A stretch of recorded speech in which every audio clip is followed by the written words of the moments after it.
Hello, and welcome back to episode 31 of the Xbox North podcast. We hope you enjoyed your New Year's and your holiday. We are glad to be back. Happy 2022, everybody. Let's say let's say bye-bye to 2020 and 2021. Hopefully look forward to 2022 being a much more pleasant year.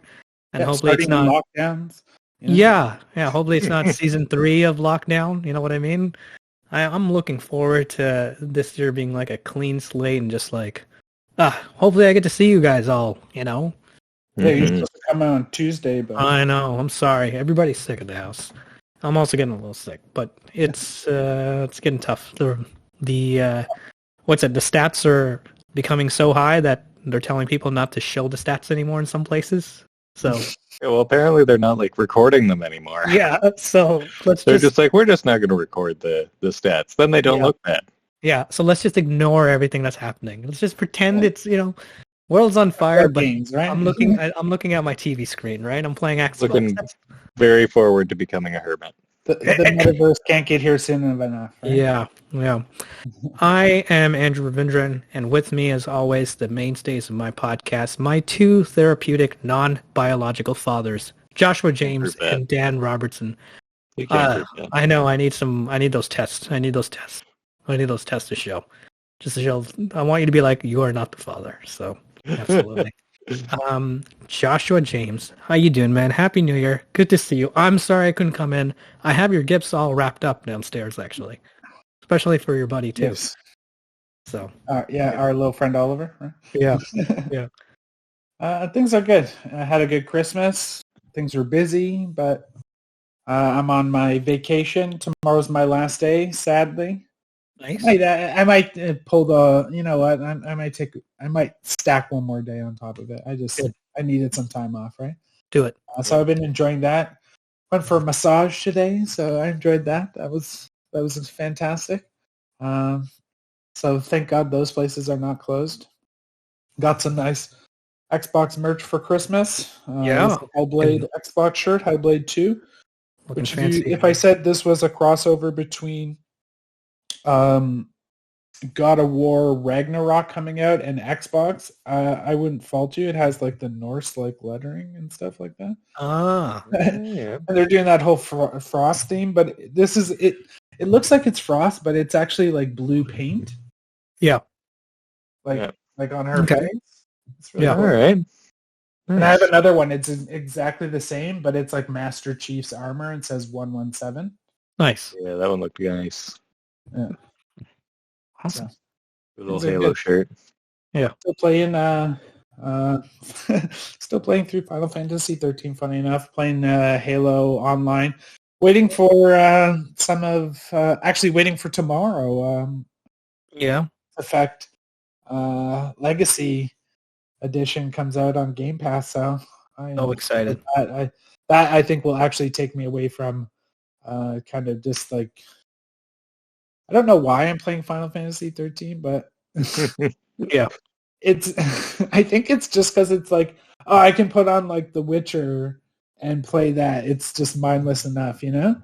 And I'm like, oh, my guys are dying, and I can just manage it. So that's why I've been playing that. But I think I'll need to definitely play Mass Effect, and you gotta send me that.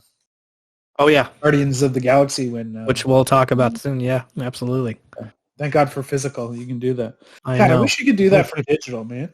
Turn you know what? Turn digital games into NFTs for fuck's sake, so I could give them to you guys or like sell them to somebody, like, right? Yeah, put it at 10 cents on the dollar or something. I don't know. Just if I could just like gift you my digital, like, oh man, that'd be sweet. That means like if a game came out and it's a single player game, I'd totally be like, hey, do you want to split between the three of us? It's like what, $25 each? Yep. And then we'll just like ping pong it between us. Oh hell yeah! So that would be a nice when I finish Guardians of the Galaxy, I'm gonna mail it to you. Yeah. I'm down. Yeah. So I want to play that. Nice. Yeah. Dan, how's it going? Okay, so I'll just stick it into like an envelope and just anything. I'm scared that the mail route will damage anything. I think it should be fine. I'll put in one of those plastic, one of those bubble wrap. This comes right angled. Yeah. Was a gift from my brother. And you know what? I'll put like a piece of paper inside. Yeah. Or something. Just so like the disc, the disc doesn't. Don't worry, Andrew. You'll never see it again. Yeah. I'm not going to give it back. I mean, but I'll take care of it. Oh my God. I still got to ask a couple. Squeezed every little bit out of that. Oh, I let Josh borrow it. And then he like sent it to Dan. And then it's funny because there's somebody that listens to this podcast. His name is Frank. I'm going to single out, but he owes me a couple of games from 2007. So I'm still waiting for those 2 games from the old 360 days, just because I sometimes just want to play some backward compatibility stuff. But it's good. No, it's good to see. It's good to see that, and I'm looking forward for you to play that game, Josh. Dan, how are you doing, buddy? Happy New Year. Good to see you. Yeah, it's been good. Not too much. I've been playing some video games, doing some work around the house and everything. We moved some things around because the new lockdown rules and stuff at school and everything. We set up a little room downstairs for the girls to do some school work and stuff, and a little more of a play space so they get some room to run around other than through the office while I'm working in the middle of the day. Yeah, for real, right? Yeah. No, it's been good. I made the mistake of buying myself The Witcher 2 or 3 for Christmas. 13? So it was on sale too, so it was only like $13. So I really can't complain. Nice. But it's been distracting me pretty well.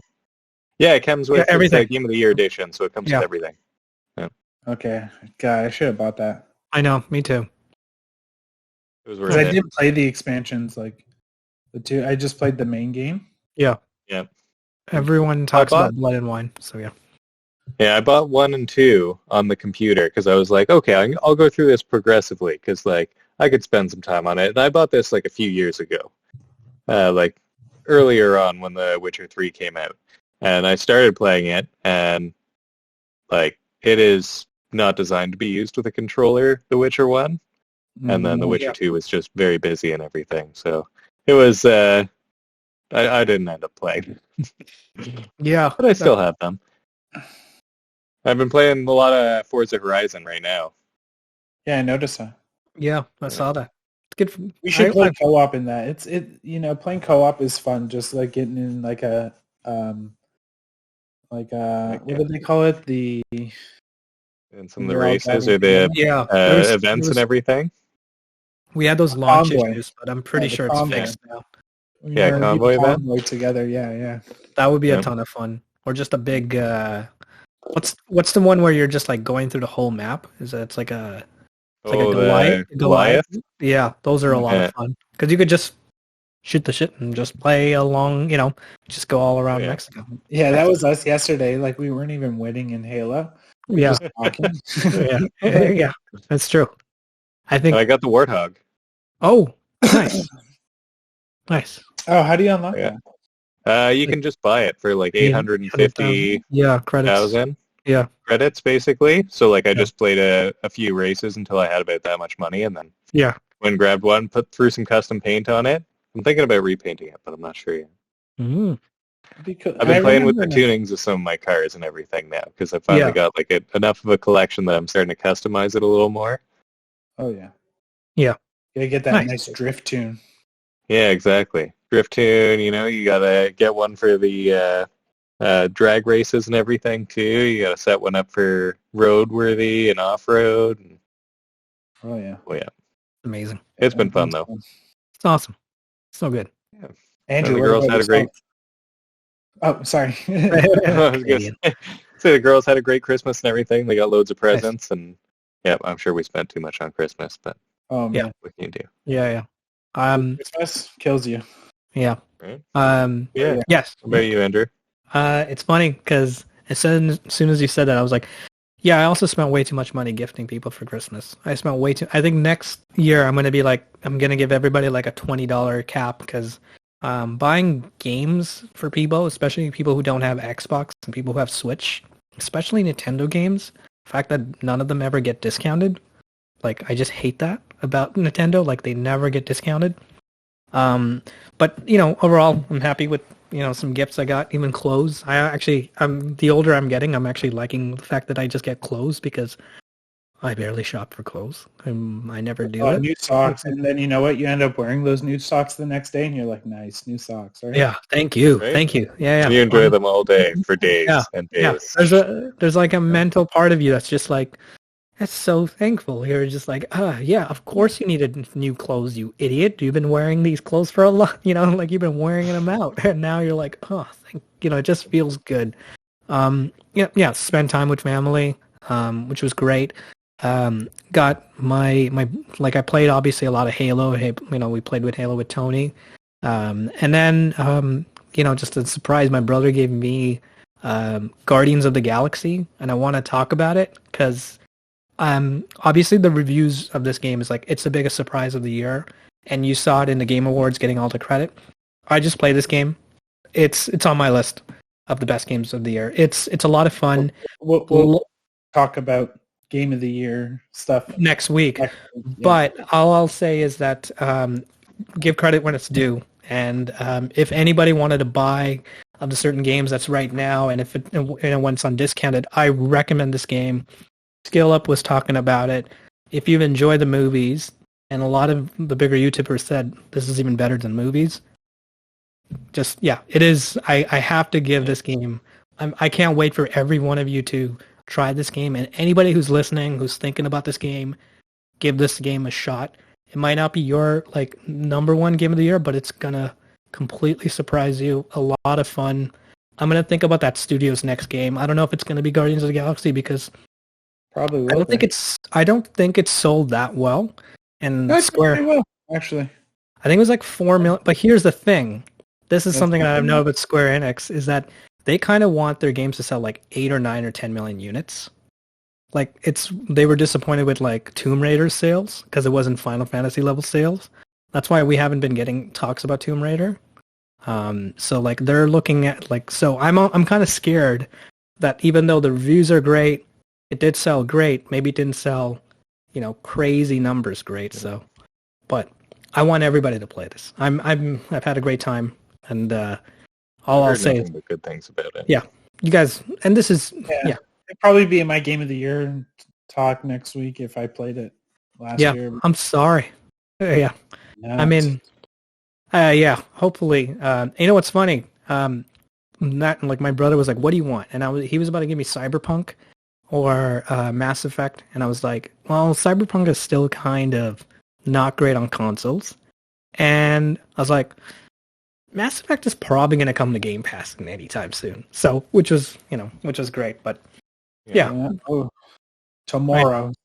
I know. But yeah, anyway, I'm enjoying Guardians of the Galaxy, and I've had a great New Year's, and I'm kind of looking forward to it. But yeah, no, that's what it's been. Yeah, that's all it's been. Yeah. We got a new logo today. I know. Yeah. Look at that logo. If you're watching this, look at this awesome logo that, oh man, it just looks... There's some Xbox. It's North, yeah. We got to make some merch down the line, and this is good. Oh, this looks pretty. Such a pretty look. We'll get it on a shirt, and I'll send it over to you guys. Oh, please. I'll find out that perfect, nice, soft, black shirt, something that you just want to cozy up in. Something your wife will steal from you, and you'll be like, bitch. Goddamn. Should have gotten 2 of those. Yeah. I think it would look pretty cool as a hoodie as well. It kind of has that great hoodie look, So, looks really cool. That's awesome. Nice. That's pretty good. Well, we are an Xbox podcast, and we got to have some discussions to do.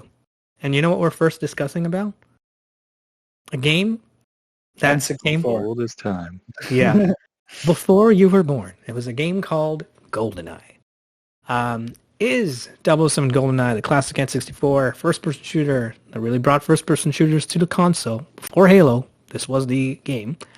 Is this coming to Xbox? Because we are seeing some leaked achievements, and that would indicate yes. I'm excited for this, by the way, because I haven't played GoldenEye in a long time. I don't know when did you guys play it? When you were kids? But did you ever play it again, or? Yeah, I played it. GoldenEye, actually. And they remade it on the 360. They did like a reskinned version of it. Yeah. It was not as good. Was it released or was it? It was released. Okay. It was a redone version. Yeah. I played it. It was they did like EA GoldenEye. It was yeah. And didn't they do it with Daniel Craig too? So they like replaced Pierce Brosnan with Daniel Craig, I think. Or that was Bloodstone. Or was not Bloodstone? Or no, you are right. They did do a remake with that thing as well. I just weird. And it was like Call of Duty.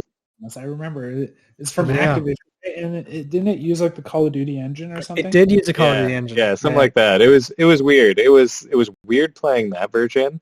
Like I have such great memories of the original GoldenEye, and I used to get in so much trouble because I played terrible multiplayer on GoldenEye when I was little. My brother would call it my happy spot because there was all those like little hidden rooms you could kind of go into and everything.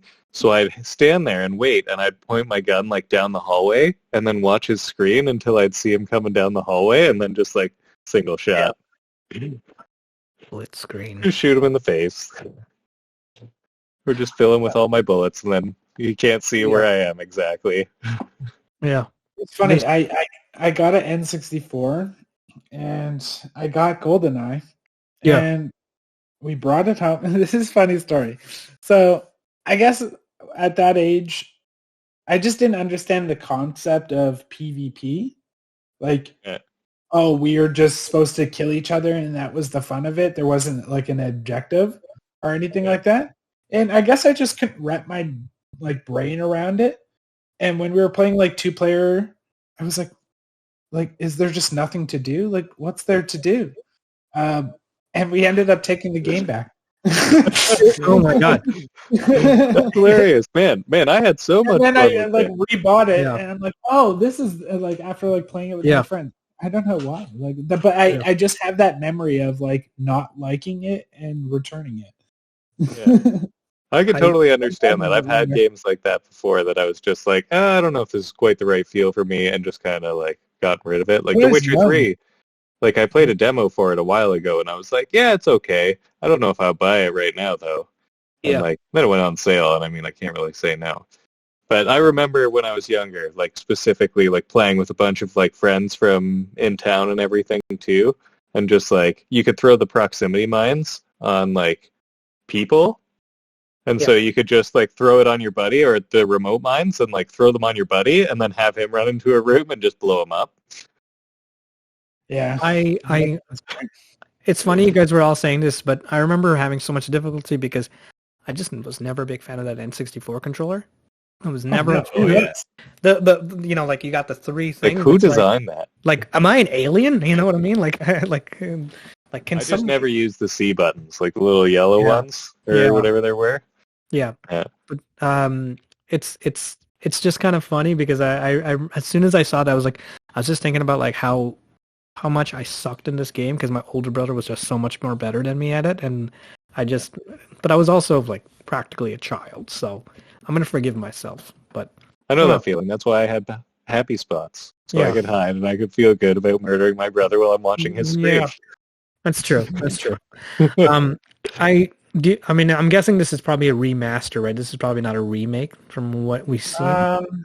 From what I know, I don't know. It's just the achievements we've seen so there far, was right? photos of the achievements, and the photos were all looking like they were polygon, like really old-looking graphics. So I think it's just a remaster, but I think it's just like kind of what they did with Perfect Dark. Yeah, I think the reason why they're also doing it is Bond 60th anniversary is coming up this year in October. So that would make 60 years of Bond. And I watched Perfect Dark, kind of like they did Halo, that you could like switch between the graphics and stuff.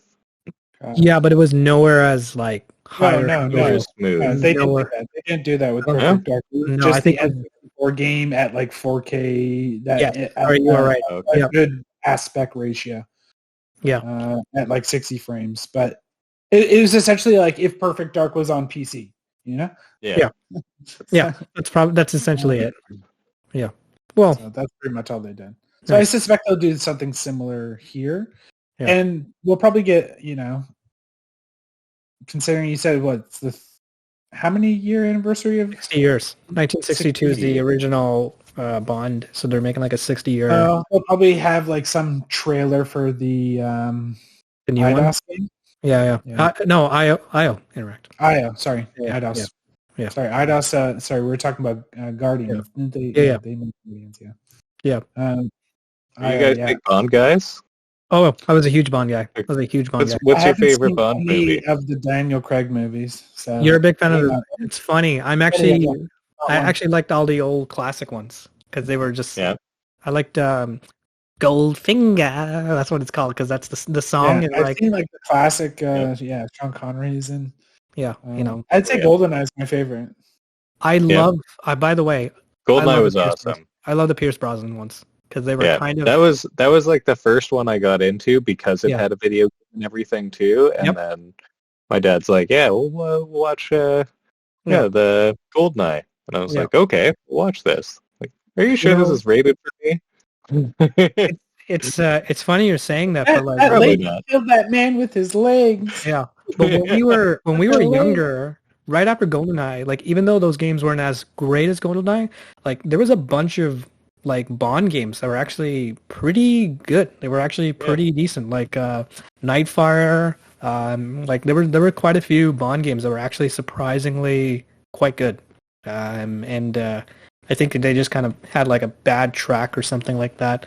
Actually it's weird. The EA ones. That's when EA got the license, right? So EA had the license and then Activision had it last. Activision took it last with Bloodstone, which was like the Daniel Craig one with Bizarre Creations and the guys who did Project Gotham. And then that was like the last Bond game ever. I never played that. Was that good? It was okay. Actually, the best parts were actually the driving mechanics because it was from Bizarre Creations. The shooting part was okay. The story was really interesting because it was like a fresh story. It had new Bond girls. It had, Daniel Craig. And apparently Daniel Craig's a huge GoldenEye fan, like the video game. So that's why he wanted it to be pretty decent. Like he was actually mentioning that like he actually played the GoldenEye games when he was a little bit younger. It's good, Yeah. I mean, Bond was a pretty big part of it. Yeah. Do you guys remember any other N64 titles that you played before? Because I feel like Ocarina of Time. Yeah, I feel like all those other games were all pretty fun. Like Cake and Chicken. Jet Force Gemini. I have fond memories of. Yeah, those I don't know why that game reminds me of Halo. Yeah, I see that. Okay, I could see that. Okay. Like I don't know why. Like my memories, like thinking back of it, there's like parts of that game that remind me of like areas in Halo. I don't know why. But hopefully, GoldenEye comes to Game Pass. I hope so because Sorry? Yeah, Game Pass is killing it so far. Yes. Yeah. Because we should go and talk about January's Game Pass. Oh my God, this is off to a great start. Already we got some a few indies. It starts with Gorogoa, if I'm pronouncing the next one right. Olija, The Pedestrian, Ember, and then pretty soon, by the time you're going to see this, Mass Effect Legendary Edition is coming out, courtesy from EA Play. The big indie game Outer Wilds, it's got a lot of folks really love that game. It's coming back. It was gone. It was gone and then it came back, which I'm glad. Was it only on console though when it originally was on here? I think it was only on console. And then but this is now cloud, console, PC. And I hope everything you see on here is pretty much cloud, console, PC, except for Mass Effect. That's too bad. Yeah. I'd like to see the cloud. I know. More people need to play more cloud on this stuff. Works really good. So. Yeah. I'm gonna try and play Outer Wilds on the cloud because I got to play some of that and I didn't get all the way through, but it was fun. Yeah. I have some friends that love that game, and I need to give that game a shot because every time they explain it to me, they're like, "No, you just need to play it. You don't they don't want to spoil it because it's about the experience." Yeah, it's a cool experience. Yeah, so maybe I'll one day bite the bullet. Going forward, then we got Spelunky. I don't know too much about it, but I like it looks kind of like a platformer or kind of like that. Spelunky 2, it looks like even. Yeah. Well, it just it's Spelunky, so I'm guessing. Spelunky 2. Oh, Spelunky 2, okay. And then January 13th, this is an early access game, but I'm really excited for it because it's called the Anacrusis. I'm hoping I'm pronouncing it again right, but that's from a former Valve developer who did the original Left 4 Dead, Team Fortress 2, and Portal. So this looks like something up our alley. It's like a 4-player horde-based kind of game, I'm guessing. Left 4 Dead in space kind of thing. What's going on, Looks like we're about to get a ton of those this year. You know what I mean? You got Redfall. Yeah, that's all I care. Yeah, it looks like some sort of you're killing a bunch of predators. You know that predator alien looking thing without the thing? That's what it looked like as soon as I saw it. And then on January 18th, this is an indie game, but from a very talented developer. Nobody Saved the World. It's from the Guacamelee development team. Guacamelee. Yeah. Oh yeah. So, yeah, I like Guac and I like Melee, and this one I'm kind of excited for because this is an exclusive as well. It's not just a Game Pass thing; it's an exclusive. And then we're getting Paparazzi. Yeah, Paparazzi, which is I think it's like a photo game for like puppies. Like you do, it looks like Pokemon Snap for Paparazzi. That would make sense. Yeah, I gotta have to download that for the girls. They'll like that. We'll take pictures of cute little doggies. Yeah, you know what's funny? I was like looking at it, like what the hell that is, and then it's like, oh no shit, Sherlock. That's what the title is, and you're just like, okay. And then we got Windjammers. I haven't played Windjammers, but is it? Sorry, I think it's Windjammers 2. I feel like it's a sequel or something like that, but whichever. And then last but not least, starting games with like a great note. Rainbow Six Extraction. Yeah, you can say it. The big day one release. The big day one. Absolutely. Thank you, Josh. I'm quite excited that Microsoft is continuing that multi-platform day one releases of like big games. Rainbow Six Extraction. Yeah. This is like Outriders kind of like surprise. Yeah, but this is January. You know what I mean? You think it's going to happen in April. You think this is going to happen in April or May or June. But at January. Okay. I should talk about that game. So obviously, if you don't know what Rainbow Six is, big franchise of the Tom Clancy games, the previous Rainbow Six definitely has a huge following. I think it's almost up to like 20 million players or 10 or 15 million players. I think it's the, like, of the Tom Clancy games right now, I think it's the only one that's relevant, from what I'm told. But this took a lot of development. I think it was originally called something else.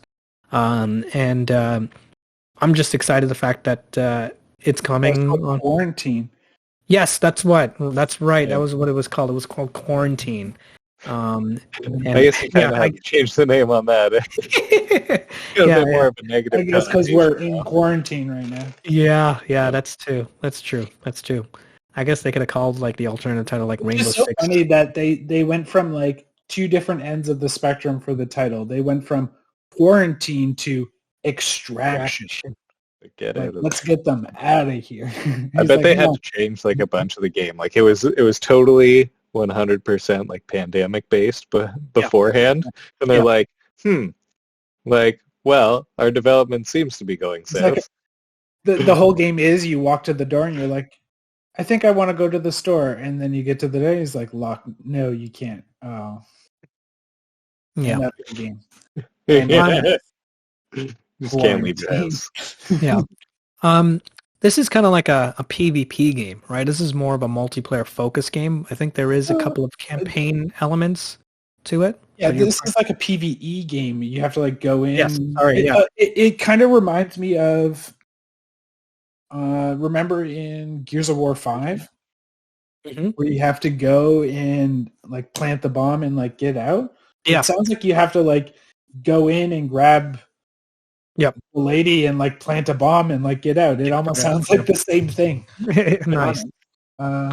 So it sounds like same as all of the Rainbow Six games. Yeah, but it sounds like a fun cooperative PvP. Yeah. Oh yeah. Honestly, A PvE game sounds way more appealing than a PvP game these days. I can only PvP in Halo. So. Yeah, there's just so much in me to like get into because PvP, it's like you gotta get your skill for like up. You know what I mean? You gotta grind to really narrow down because like most PvP. You guys games, ever just like jumped in to try Fortnite? No. I tried it once because like my nephew was over and I just got killed like immediately. I was like, oh, I'll learn it and then I'll show him how to play it. And I just died a whole bunch of times immediately. And I was like, I'm not doing this. Honestly, I could probably play it if there was no building aspect. Yeah. It's that was like the hardest part because I was trying to figure out how to build, and every time I built something, I was just like, I build some stairs and walk up the stairs and get sniped in the face. Yeah. I just can't get into it. I just couldn't get into it. Like, I don't know. It's just, it's one of those like franchises that like I'm just not gonna get ever gonna touch. So I think we're getting a little old too. Yeah, maybe it could be too. It just feels like it's definitely for a different age. It's hard to want to be that competitive. The fact that I can get like 18 and like 6 in Halo makes me feel young again, boys. Yeah. Right? Like I got the muscle memory for Halo. I already spent all those years learning that. Yeah. You don't get it. You play like another shooter and you like press A to jump, run, and it doesn't, and you jump and you're just like, nah. Yeah. We get slower when we get older. Yeah. We should add something that's part of Ubisoft is that Ubisoft Plus is coming to Xbox sometime in 2022. Now this is a separate subscription service and it's not built into Game Pass, which sucks because I literally thought as soon as I read it and when I woke up, I was like, oh, finally, and I don't think it'll be too long after they release it on there that they're going to be like, all right, we'll just add it to Game Pass. Yeah, Game Pass Ultimate. Rainbow Six Extraction, like. Yeah. I'm curious if there will be other things they will like accommodate on Game Pass as well at the same time. Yeah, like I just want some previous Ubisoft games to come. Like it doesn't even have to be like the modern ones. It could be like even some of the older ones, like just Splinter Cell remastered or something like that. Or I could see them being like, "Hey, give us a couple games, and we'll put things like, 3 months of Ubisoft Plus as a perk, in the perk sections and stuff like that." I'm honestly surprised they didn't just because they released the big new Valhalla DLC for Valhalla, right? Yes, that's and great. Odyssey too. There's a prequel story in Odyssey that goes into Valhalla. Yeah. They should have just released both of those on Game Pass. Yeah. And then now buy the DLC. Yeah. That's what I think Cyberpunk's going to happen to, by the way. I actually think Cyberpunk is going to wait until they're... I wouldn't doubt that. Yeah. That's why I'm not going to get Cyberpunk. But I think they're switching focus to their DLC, and then they're going to release that out and put it on Game Pass. Imagine being the developers of Cyberpunk and seeing that Matrix demo, and they're just like, we should have used Unreal 5, right, guys? We should have used Unreal 5. Yeah, well... do you guys think it's a little bit of also some sort of negotiation thing that's happening with Ubisoft where they're kind of like they want maybe the EA Play paycheck? That's what I personally think. That's what's going on. Like they're because Microsoft clearly just gave EA a paycheck to be like an EA Play, just no additional cost, part of Xbox Game Pass Ultimate. I feel like that's what Ubisoft wants. They want kind of like a paycheck somewhere. I think Microsoft was not giving them a bigger fee. That's just my opinion. But what do you think? Rainbow Six Extraction, just because of the kind of game it is, it will have some sort of monetization. I think that's going to be a real big test for them. Just like when Square Enix last year put Outriders into Game Pass. Yeah. And at that time, it was a big success for them. The game has definitely tapered off since then, but the launch was still huge for them and definitely got the Outriders name out there. Yeah. Same with Back 4 Blood. Sadly, these particular titles hasn't like held much steam compared to like, let's say, titles like Forza or Halo or even Sea of Thieves or even games like Grounded on the service itself. But we will see what Rainbow Six Extraction can do. Yeah. They can nail that formula that a couple people have tried already, and some, you can even say some of the best people to do it. You would think the Back for Blood people would be able to nail it. So let's hope for the best, but I'll definitely try it now, right? Same here. I wasn't going to buy it. I will. This would have been a game that would have come and gone. Yeah. And if it's good enough, like if we are vibing this game and it has like a $10 season pass, buy it. $10. Yeah. I don't care. Yeah. Throwing $10 down compared to like, let's say, throwing $90 down on a game. Folks, I'm going to say something to the core gaming audience. When you give the game to everybody and they're all like, playing it, what ends up happening is when you find like microtransactions to sell or small little battle pass to sell, you might actually make way more money than you think. Because a lot of core gamers are like, no, they need to worry about the $60 purchase and that's how they're going to make money. But this method is like a proven method for like mobile games, free-to-play games, online games. That's why they exist, and that's why they're making way more money than like, your average core game. And I think that's part of the reason why Ubisoft is not doing it. I don't think it's so much the paycheck. I think they have to try doing it on their own and seeing how their service runs and everything.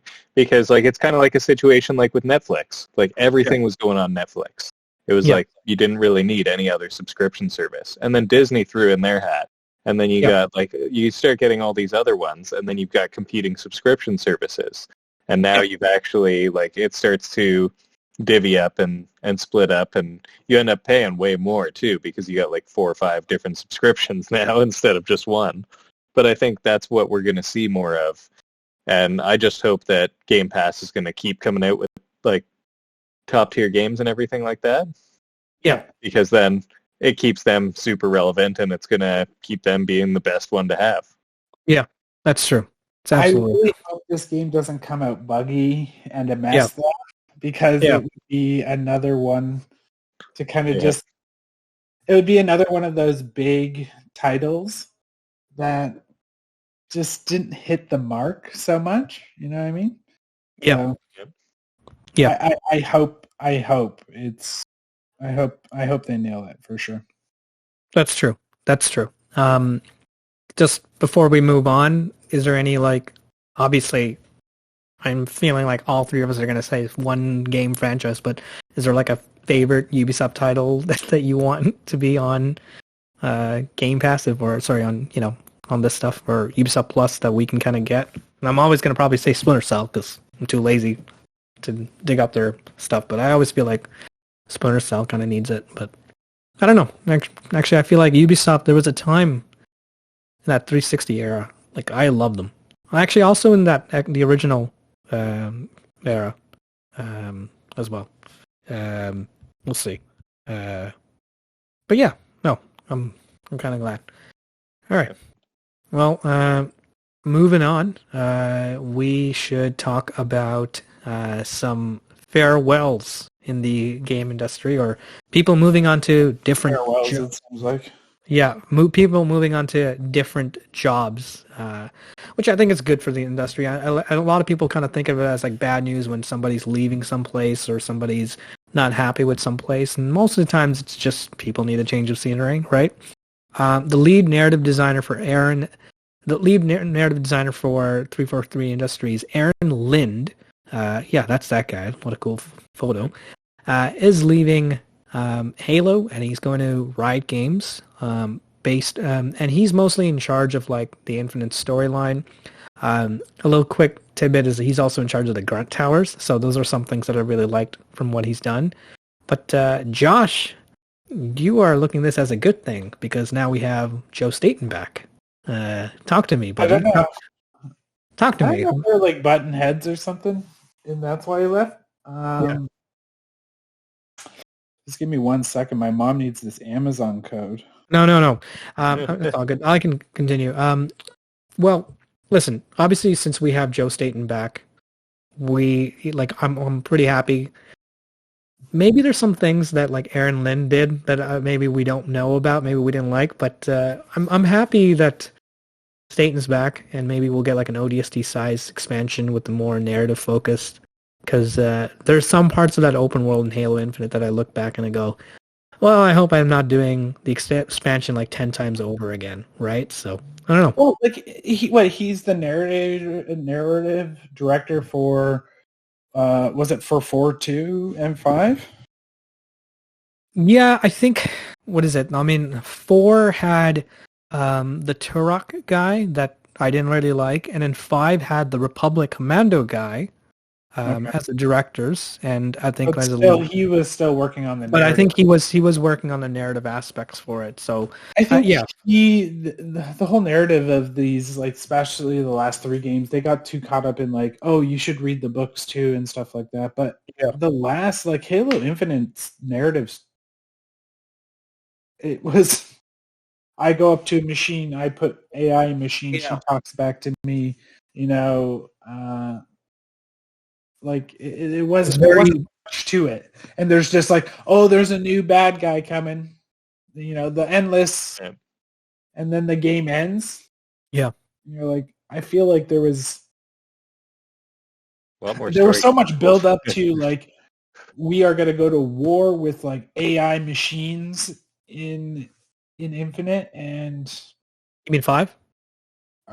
Well, no, like from at the end of 5, like you figured like, Earth got EMP'd and stuff. Like we don't even know what's going on with Earth. Like shit was like bad, and then Halo Infinite starts. Kind of went crazy. Like you thought you were going to go to war with like AIs and stuff against AIs, and I feel like Infinite, you just got the same enemy classes from like Halo 3. And not even, you didn't even get the Flood.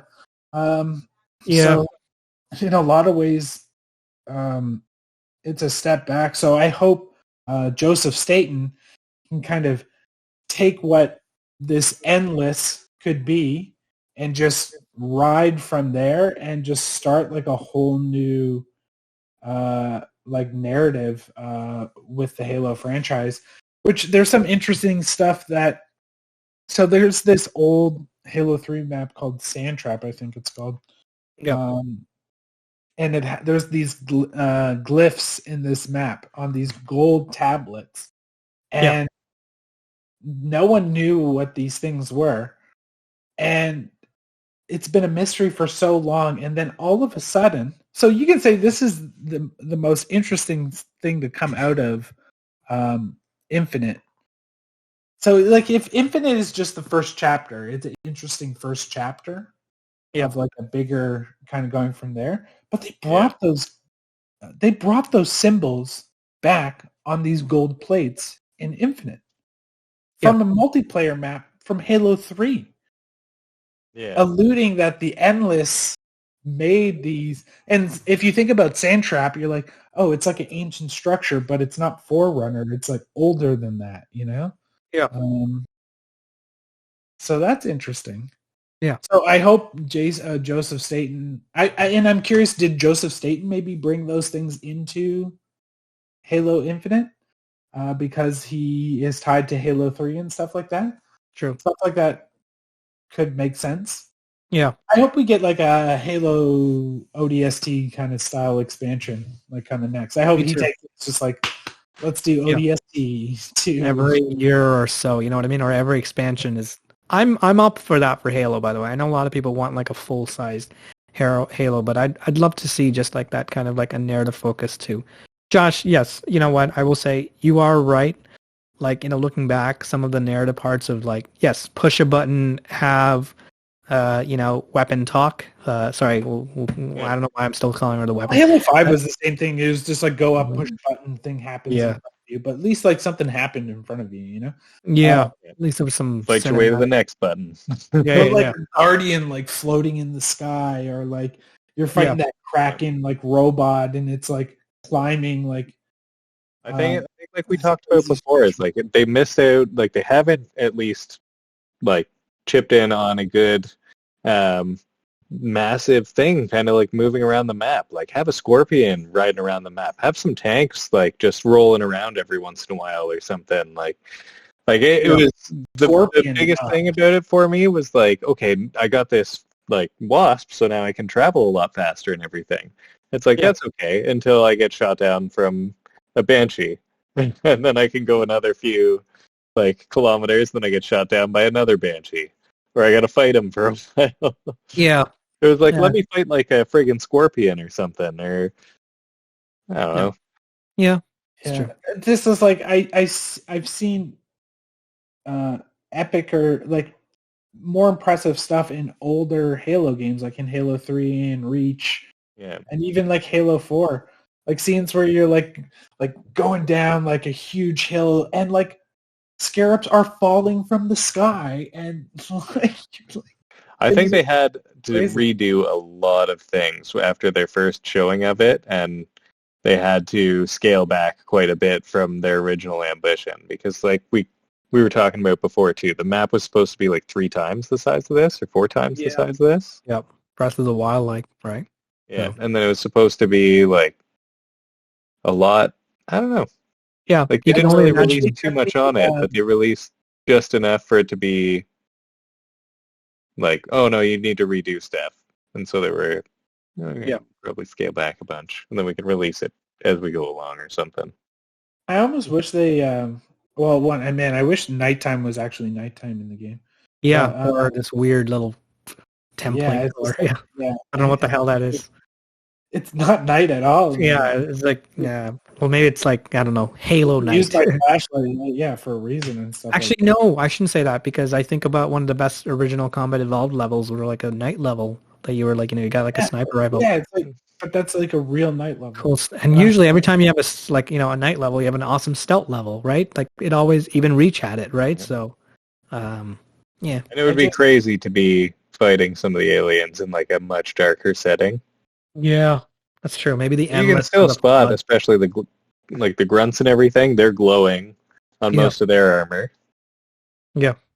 See, I kind of wish they did the Gears of War approach in 5, where there was huge chunks of it were still that cool linear Gears that you knew, but then there was a bit of an open world.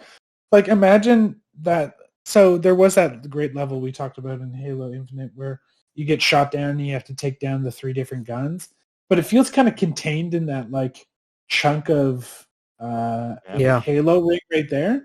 I feel like that's what they should have focused on, instead of just being like, it's an open world Halo game, you can go wherever you want. It would have been cool like if these levels feel like an open world, but they're not, you know? Yeah. Like you're doing it kind of linearly, chunk by chunk. And like, actually having like a story to it and everything. And you can go back there, but actually putting a story to it. Oh, it's not. I'm sure. Yeah. Anyway, well, I'm sure the whole story is just figuring out what happened to like Cortana at the end, and you're like, oh, and that's why we're in a destroyed Halo ring, and the game ends, and you're just like. So, like, is Earth gone? Yeah.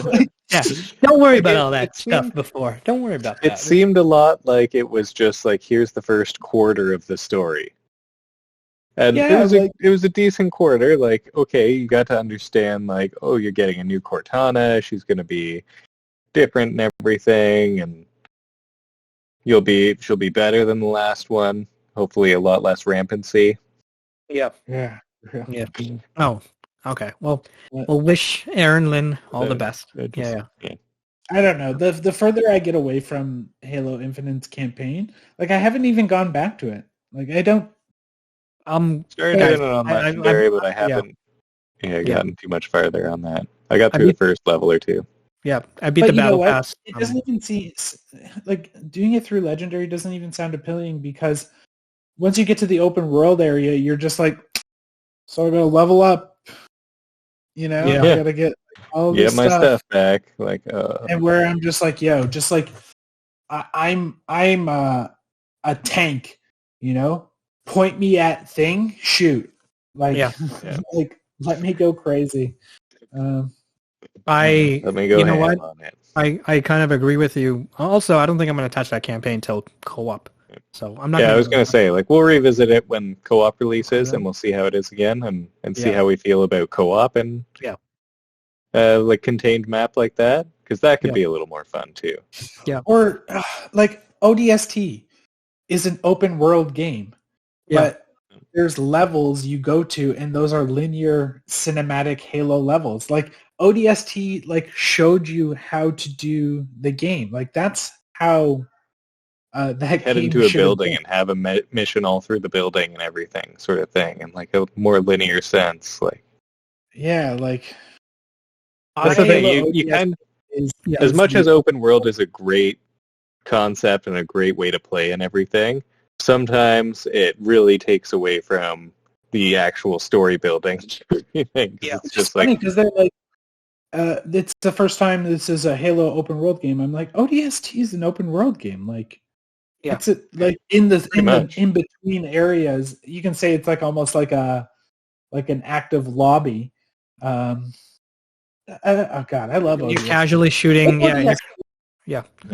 ODST is probably, like, deep down, probably the most underrated Halo, because I think when it came out, it was supposed to be like a cheaper price, and then they released it as like a full price. But I'm always like, don't worry about all this stuff. How about the experience? And I always say the experience of ODST was just as a great story. And you're absolutely right. I hope like when we get the next biome, it does have some sort of ODST vibes. That way we can just, like, if we're all joining in, maybe we get to use that, like, to just play around, but then we can choose mission chapters and all that stuff. So. Yeah, like, wouldn't it have been cool when you found like the corpse of the Spartan that you would have played a level and how he got there or something like that? Yeah, like that would have been cool, man. Yeah. I'm beginning to think that's probably going to happen when you're going to replay the missions. Like, I think you're going to go to like certain parts of the checkpoint, and there's going to be like a flag, and it's like, that's also. Yeah, Joseph, please, like, you're like, we did this in ODST. Like, imagine if an expansion pack, it's just like Tales of the Ring or something, and you're like doing an investigation, and you find like that one level, you find like the helmet smashed into the wall, and you're like, how the fuck did this helmet get smashed into the wall? And then you play the level, and it shows you, blows up that thing, the helmet right into the wall. Right. Love that shit. Yeah, that's true. That was awesome. I want that. Yeah. Okay. Let's Tales from the Ring. Tales from the Ring. Yeah, that's enough Halo out of you guys. That's enough. Let's talk about another farewell. And this one, I hope we can say it with grace. And the co-founder of Playground Games developer, his name is Gavin Rayburn, is leaving the company after 12 years. Right there, if you can see. Thank you. Kind of in the middle. Right in the middle. He's leaving after 12 years. What an incredible history with the company and bringing them to the heights they are now. I mean, I think Playground Games was like a developer that started with like, members of like other like racing games, and they started as a small studio, and then, they made our Forza Motorsport games. Sorry, not Motorsport, Forza Horizon games. And they're now a Class A developer for Xbox. So he will be missed, but I'm sure the team he has kind of crafted, and I'm sure will still be bringing the studio to even greater heights. This is usually a kind of a common thing in the video game industry. People often, leave their big studios. Pardon? 12 years is a long time to be with the company. That's what I was actually saying. I was like, that's especially in the gaming industry. What is it? It's usually like 2-3 years or 1.5 years or something like that. With like a lot of like the main people are on contract, and then it's like per game, right? And he's rich. Like he is. Like he sold. So he's one of the co-founders. So when they sold Playground Games to Microsoft, he walked away with a huge. It's not like he's not like super rich. Yeah. So, he probably just has like other ambitions, and maybe wants to set up a video, or maybe not even deal with video games at all. Yeah. And set up I'm some gonna go retire and play some video games. Yeah. Yeah, like What is like it? honestly, when you have millions of dollars in the bank. Yeah. Was it Cliff Bleszinski is like the guy who did Gears of War is like making musicals now? So, so good for him. I'm 12 years for a beloved developer. Yeah. And Great. I'm just curious where he goes next. Like any company would be lucky to have him. I'm curious if he'll maybe try and start another studio and sell it and make even more money. Isn't that the... Yeah, that's true. That's true. I'm sure wherever he's going to go, it's going to be pretty good because I think he was working with the developers of Grid or like whatever that team is. I keep forgetting, but he was working with another racing company before he did Playground. He was working on... he was Codemasters. Yeah, I think it's Codemasters. For about 10 years, I think, and then they started Playground Games. Yeah. And then sold it to Microsoft, and now it's one of their huge studios. I'm sure the talent, they're leaving is been working there for years. I bet the person who's taking over is a natural probably progression and probably someone who's already has had their fingers in most of these pots for years and years now. So it'll be interesting. It's just, where will he go next? PlayStation. Yeah, I remember when those Sony fans got they were making a big thing about Drew Murray because he left Perfect Dark to go back to Insomniac, and it's always like sometimes some people just want to go back home to or some people just, it's not about it's just sometimes some people just feel like, it's not the ship that they want to be in. So, He's got to go to Samsung, man. Oh, right. Because you know what? CES is going on right now. And moving on, Samsung has unveiled some of their new televisions and PC monitors with the gaming hub at the center of the experience. They're integrating services like Google Stadia, NVIDIA GeForce, and this is awesome. I was looking at some PC monitors that were doing 4K 120 hertz. So I was pretty excited about this.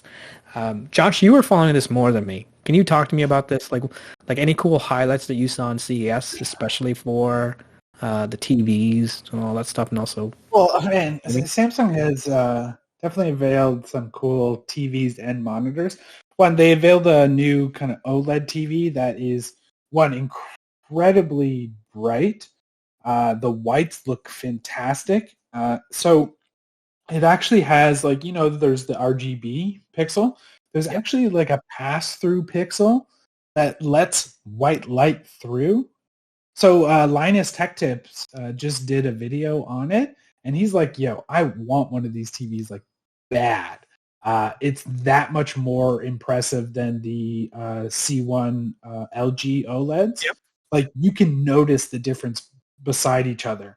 And where OLEDs didn't really work in like a brighter room, this seems to be a TV that could work in kind of like any environment in the house, which is really appealing. And their monitor, they showed this new Odyssey monitor. It's a 55-inch curved screen. And you can put it, so it's like massive and it curves like to your eye, but you can also put it on its side like vertically. Yeah. And it's just as wide as like a normal monitor, like a 32-inch monitor, but it's flush to the bottom and it curves up. So it's like you're looking at 3 monitors stacked on top of each other, and it surprisingly works really well. Like I'll send you a picture of it. Yeah. But all these monitors, like the monitor for the Scorpion chair. Have you seen that thing? Yeah, and it kind of like curves up. You can get it customized to be like either way, and if you've got the 3 stacked, that would be perfect for especially like flying games. Like, could you imagine Flying Simulator in that? Yeah. Oh, dude, it's amazing. Gonna be crazy. But the interesting thing about these, this hub, is these monitors and TV. Here, I'll send you the picture of it right now on its side. I just sent it to you guys so you can see what I'm talking about. But the interesting thing about these TVs and monitors is they have this thing called the Samsung Game Hub built into it. But the interesting thing about the Game Hub is it integrates NVIDIA GeForce Now, their streaming service, Stadia, and also if you have your console plugged in, it will detect your console and integrate it into that hub. And they're saying if you are using your controller, if you switch to Stadia, you can still use your Xbox controller if you switch to GeForce Now. So it's going to integrate your controller to even control the interface of the TV itself, which sounds super interesting. But I wonder how they're going to implement that. Yeah, right? But there is a notable missing culprit from the services, and that is Xbox Game Pass is not there. Like, where is it? You mean PC Game Pass? Or will it be called Samsung TV Game Pass? Yeah, I guess. Yeah, right? Yeah. Game Pass. But yeah, like maybe because it's in beta form still. That's what maybe they are gonna, when they kind of probably take it just out not going to be available at launch, and then they'll release it. Well, I have a feeling they're gonna re-amp it with like family. I think they're gonna reintroduce a whole new tier structure of subscription, like a family tier, and a streaming only tier. Like there has to be, like, once streaming is out of beta, they have to put a streaming only tier for like $5 a month. Like if they don't, the fact that the streaming is only accessible at the ultimate level, when that comes out of beta, that would be unacceptable at that point. I think you're so right, because there's so many PC games with like crazy graphical fidelity, and like people with like maybe older PCs can like be happy with that. So well, and like you get your Samsung TV and you're like, okay, I have GeForce Now, Stadia, and thing, and you're like, okay, so the only way I can cloud stream is if I pony up like $20 a month for that when I don't have the console or a PC. Like that, they cannot launch. So that's probably it right there. They cannot launch on a TV without fixing that like problem like right away. There has to be like a $5 or $10 tier for just that. By itself. So I feel like maybe they want to get to a certain subscription, like subscriber like number, and then maybe they'll launch that tier. That might be just me, but I think that's probably it. They're just waiting for like a certain set of million subscribers, and then that way they guaranteed constant money coming in. Yeah, and then they could probably be like, oh, let's even go. Yeah, you're right. I still, it was a weird thing to, when they announced it, I was like, oh, this is the day they're going to announce it, but probably down the line. Let's see. That's them essentially saying, hey, buy one of our monitors. You don't even need a PC. You can just buy a monitor and plug a controller in. A controller. Well, plug a controller in, or wireless controller, and just plug like Ethernet or wireless internet to it. So like that's kind of, at that point, that's kind of crazy. Like then where you're getting to the point where now you can theoretically just buy a monitor and you're like, I can just stream all my games to it. Maybe plug a console into it. Don't even need much power. Yeah. That's true. Oh, well, damn. I always keep forgetting to miss CES. I don't know what it is. I think it's because it's always in January. I'm always like, I always miss it, and then I'm always like, oh, that came out. Well, you know, Andrew, there was a lot at CES this year, and there wasn't just Samsung there as well. We also had notable announcements from Sony as well. So Sony finally announced the successor, well, the name. And you know what? When they came out on stage and said this, I couldn't help but laugh for some reason. I just started cracking up so hard. They're like, we have come up with the name for the successor for our PlayStation VR. We're calling it PlayStation VR 2. And I just started laughing. I don't know why. I guess the build-up just sounded like they were going to add something to it, like, you know, PlayStation Vita or something, you know? Yeah. But they're just like, PlayStation VR 2. I was just like, yeah, we all knew that, right? Like, Like that's not exciting.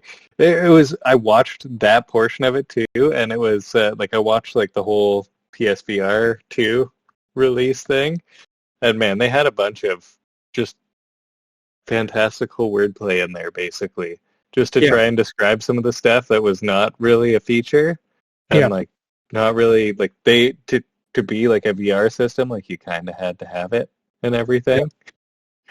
Well, okay. Dan, you dabble in VR, and so does my wife. And from what I've done research on, this thing has impressive tech specs in the sense that it'll have an OLED screen, 4K, eye tracking. Yeah. Oh yeah. But yeah, no, it has them. It's already obsolete. Like there will be the Quest 3 that comes out that will have 4K screen, OLED, facial tracking, eye tracking, finger tracking. Like these other headsets are going to blow this thing out of the water in like not even a little bit of fucking time. And two, this thing is not even compatible with PC. So in my opinion, this thing is a dead in the water product. Oh yeah. It's surprising how much they like. I feel like a lot of it was an afterthought. Like the eye tracking is one of their main actual features for it. Like the kind of garbage they were announcing was just like new sensory features. Like it's a VR system. Vibrate. I'm like, it's like enhanced controls tracking and like upgraded visual fidelity. It's like just tell us what it actually does. Because like it has eye tracking, like okay, there's a bonus there. I feel like that was added kind of as a like a way to compensate for the high resolution goggles. Well, no, it's also for processing too, Dan. So like if they track your eyes and know that you're looking at something, they can fuzz out things and not process. That's what I mean. So it's the foveated rendering, I think it's called. And it's so it's basically it's tracking your eyes so that it only has to have high resolution in the areas that you're actually looking at, and then everything else is lower resolution. No, exactly. It's not new either, but it's like it almost feels like that's their main feature that they're talking about, and they kind of praise by the rendering because like it's still running off like just a PlayStation and everything. And it's like the higher resolution. Like I have a VR system on my PC. And it just runs, okay? And it's like the original Oculus Rift, and they've got lower resolution goggles. They're like probably half of what the resolution is on this thing. Like a little more than that, but a little more than half for each eye or whatever. And it's my computer has trouble rendering it because like you're running two monitors at once at very high resolutions to try and get as much picture as you can, right? And so it's a power sucker. And it's hard, and it's like it almost feels like they're just like, oh, we have eye tracking to track your eyes and make it look cool and everything. But really, it's mostly for this to make it run. So I'm gonna go back to they don't even have full body tracking or anything else. No, this is a dead in the water. So it will sell. People will buy it. People will make games for it on the platform, which will also be on PC. But man, they had such an opportunity to be like, and because it's not like PlayStation PC is not now a division of their company, they had an opportunity to come out and be like, this is the first consumer headset that works for one, the PlayStation 5, and two, your PC as well through our, let's say, proprietary app that you have to download on Windows. Like the fact that, like if anyone is questioning, it's the games. VR is not. I'm sorry. VR is not about fucking games. VR is about a social experience. Like my wife's upstairs right now, and I've said this many weeks in episodes. That's what she does when I'm recording the podcast. She's upstairs right now socializing with her friends in like VR. It's them ignoring PC. Will always mean that they are in last place for the VR space. Always. They will always be in last place because if Oculus sales over the winter and the fact that their app was the number one downloaded app on the App Store on iTunes, on the like App Store for iPhone, like their next headset already has more impressive stuff. It has facial tracking, finger tracking and stuff. Yeah.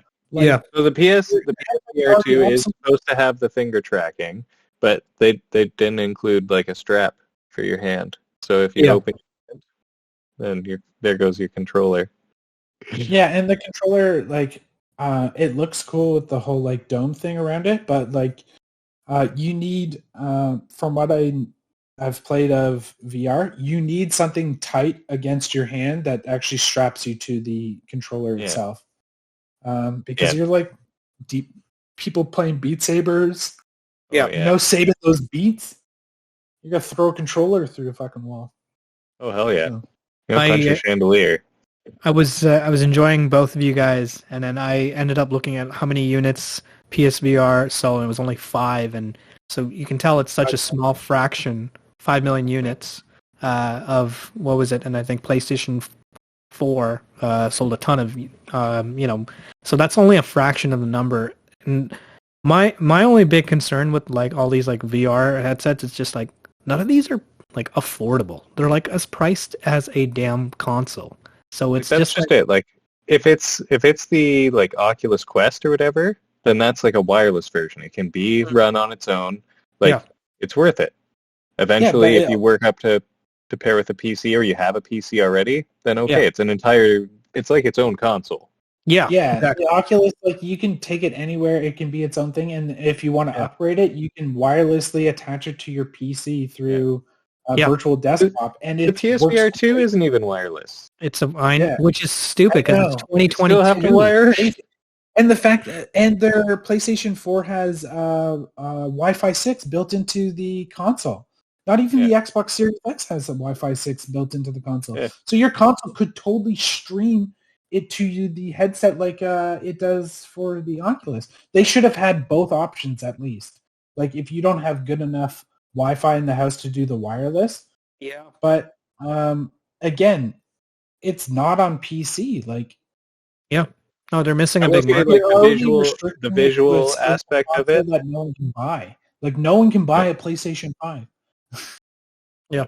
Their visual fidelity, though, I mean, it is pretty decent. They do have, it's 2000 by 240 per eye, so pixels.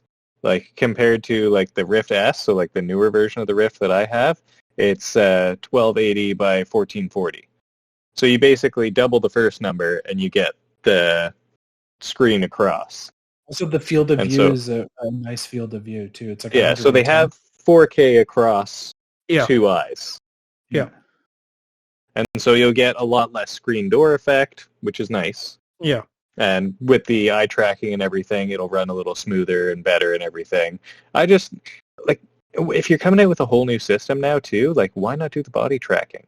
Like, that was one of the main faults, especially with inside-out sensors like this one has, so you don't have any of the sensors mounted to the walls or anything. It's all in the headset and everything, which is great, but in the past, at least, I haven't tried out too many of the newer ones, but I know in the past, like, it always had trouble reading behind your back and everything. And it's like a lot of the games that I wanted to try were like, okay, you got to reach behind your back and grab the sword or the gun behind your back or whatever. And it's like, if you can't read me back there, then that doesn't work so well. We are, because my wife wants full body, and her PC's downstairs, so we're like, okay, so she needs to get the base stations. I think we're going to just run like a USB cord up into the bedroom and mount the base stations and still keep the wireless experience going. You could run like a Thunderbolt 3 hub or whatever. Like, I know Linus Tech Tips did it too. It's like he does it in his house. He just has a server PC, like basically up in his attic or whatever, in a cooled room, and then he just runs a Thunderbolt cable down to like his main living room to play games and stuff. Nice. Yeah, the future's dope. My only thing that, even though this is kind of unrelated, is that I wish Microsoft Xbox was a part of it. And like, that's the only thing. But at the same time, looking at, like, even though this is so cool, looking at the price point of most of these, the modern VR headsets, and mention that too. The PSVR is supposed to be $499. Oh, yeah, or whatever. The Oculus Rift S, so the better version of my VR system is $399. Oh, I okay. mean, it's still like $100 more too. Yeah. And then, Facebook and Meta announced their AR VR headset that will be coming next year. That once like all those tech specs are out, like I feel like it's going to be a little too little, too late. And I don't feel like you understand the space you're going to be messing in right now. And talking about Xbox not having it, I don't think that's going to be an issue. Because we're like we were talking about it's before. Just like one of those like, it's just, one of those like, but then they work out the bugs with Windows 11, it's basically going to be integrated, and you're just going to be able to plug in your VR they already have system to your Xbox. Yeah. They already have their VR platform. It's literally PC. That's true. I feel like people forget that. I'm like, Windows says Microsoft in the bottom. That's true. The fact that Game Pass is like literally like part of, I don't even think you can like uninstall it. I just feel like, man, like with VR, it's like I think Game Pass like if like Microsoft like makes like a VR tier for Game Pass would also be awesome, because we keep forgetting the fact that the place that we also bought, Bethesda, has like a ton of VR games as well. So when you already have like a few VR games, it's already kind of like owned by us and made by us. I think they just want to do it right. Yeah, that I think, and I kind of agree with them. Perhaps it's just they're watching PlayStation struggle. Yeah, and they're just like, it's not worth it at this point. Like, we're developing the technology on PC and everything. Like, let's wait till it gets to a point where we're like, we could do this great.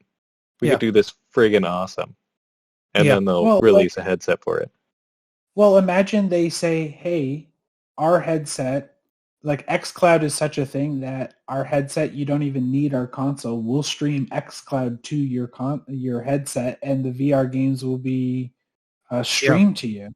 Because eventually, like this whole AR, VR future, like when you have a pair of AR glasses, you can't put much tech into glasses. So that means your 5G streaming tech has to be like amazing. So I could see them being like, here's a wireless headset. It's its own thing. And connects to your Xbox if you wanted to. So it's all run off. If you watch, they have a trailer for Mesh, run off their whole Mesh infrastructure. That's like kind of what I'm thinking right there for it. But Andrew, what do you think though? Do you think that the fact that PlayStation VR 2 not being on PC is a missed opportunity? Oh yeah. I mean, what is it? I have about 20 friends who play PlayStation 4. One own a VR, and they barely use it. And I just think about the friends that I know who have VR or PC users, and they're there's just better content for VR on PC. And also, you're right. I mean, Sony kind of has to think about, if they're actually committed to VR, they should be trying to be everywhere, because they're just sidestepping themselves by just being so constrained with the console, because it's expensive. I mean, I get it. Yeah, and you can't even get a 5. And so you're going to be announcing new hardware, and you can't even buy your current hardware?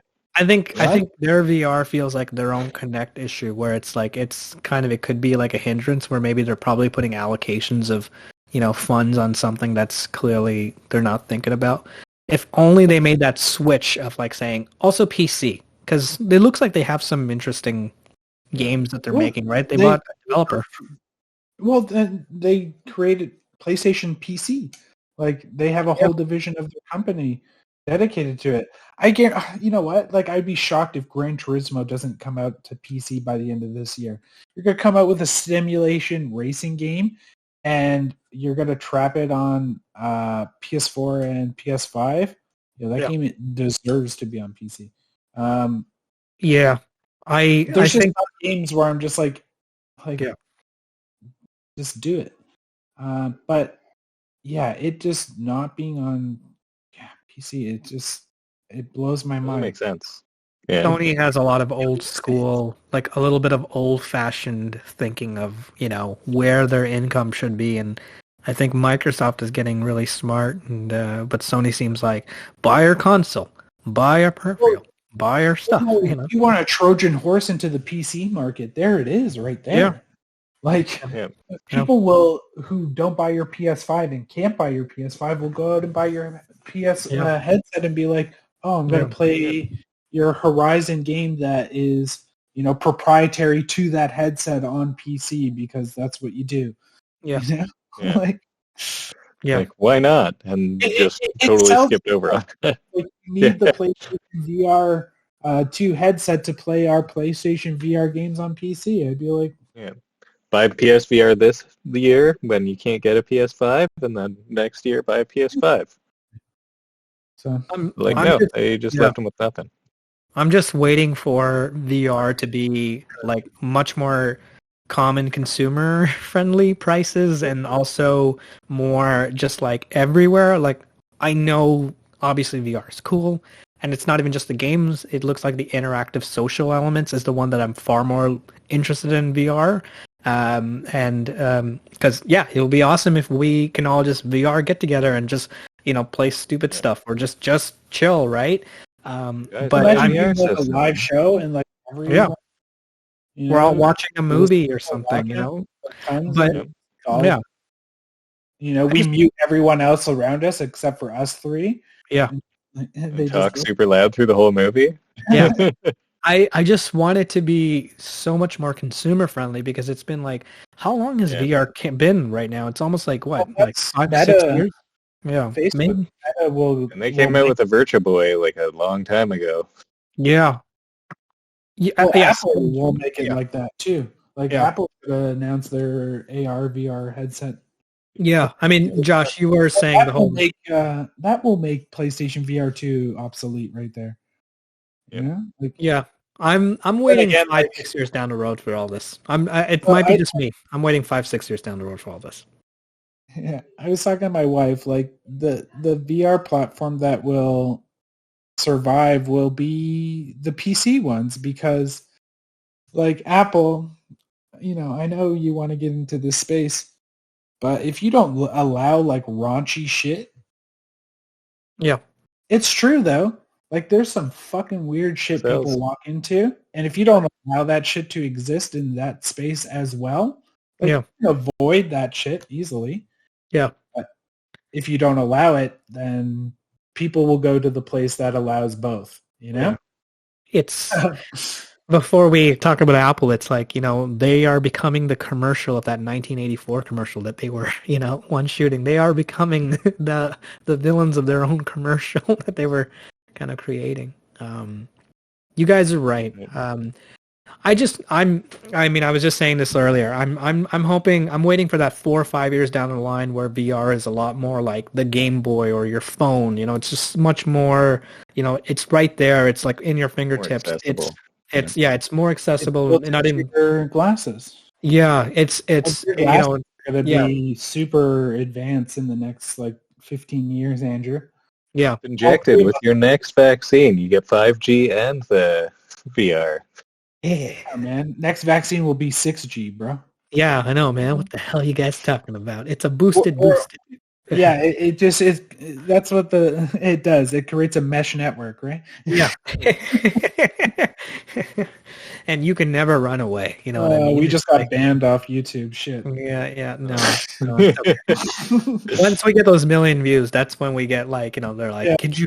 And then the articles will come in, and they're like, Joshua James, just like the most terrible human being, you know what I mean? Just like, or just there's like, look at the controversial subjects, like, and it's written by Kotaku. Believe it. Podcast. Yeah. Okay. And Canadians. Yeah. Okay. We should fresh air, clean water. Before we call it a night, Josh, you have to say something about next week, right? What do we got planned for next week? So next week we are doing our big game of the year conversation. We are having our first guest this year. It's our buddy Tony from the Plume Network. So go follow his channel. I'll be posting about it more so this week and trying to get the word out. So I'll bug him to retweet us as well. Yeah. But no, it's going to be awesome. Tony is an amazing person. The more I get to know him, the more he, gets. We had a great time playing Halo. Like I said, we lost like every match, but we were just like having just great conversations. So I look forward to having all three of us get to talk to him and get your questions ready. If anyone has questions for him, he's a great YouTuber. He has over 5,000 subscribers, maybe even close to 6,000. Daily videos, sometimes a couple.